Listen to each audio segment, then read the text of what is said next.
Senator, ano ho nangyari? Kasi originally po naman sa version ng House at saka ng Senado, meron po namang subsidy for PhilHealth. And all of a sudden, nag-meeting po ang BICAM and nagharap-harap sila and then nagharap-harap ulit po sa Manila Hotel, bigla nang naging zero. Yun ang magandang tanong.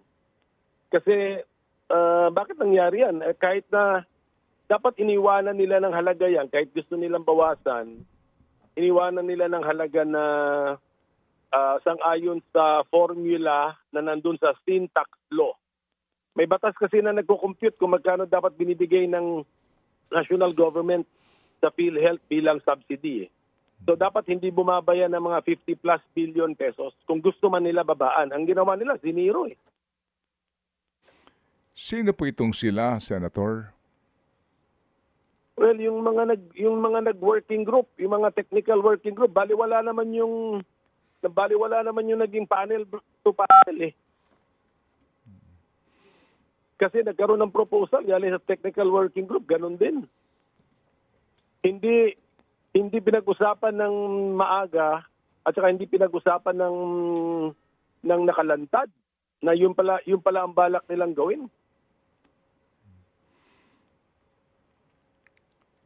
Senator, ang sabi po ng ilang senador, pati ang sponsor po nito, bilang ang word na ginamit ay leksyon sa PhilHealth. Ano po ang inyong masasabi doon? Pwede naman, binigyan na namin ng leksyon ang PhilHealth sa katakot-takot na sermon na inabot ng PhilHealth sa Senado. As para sa Senado lang yung masasagot ko. As para sa pagdating sa Senado, committee hearing pa lang, katakot-takot na lecture at saka rekomendasyon na ang binibigay sa PhilHealth. Pagdating sa budget hearing, ganun din.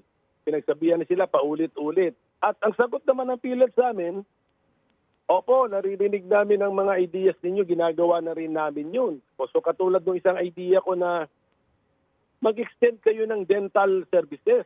I-cover ninyo ang mga bisita sa dentista, pag-ayos ng ngipin. At sabi nila, gagawin na namin yun. So dadami na yung services na ibibigay nila, i-cover nila yung case rate, tapos taasan pa ninyo yung halaga ng case rate para kunyari 600,000 yung billing, ang binibigay ng PhilHealth 20,000 lamang.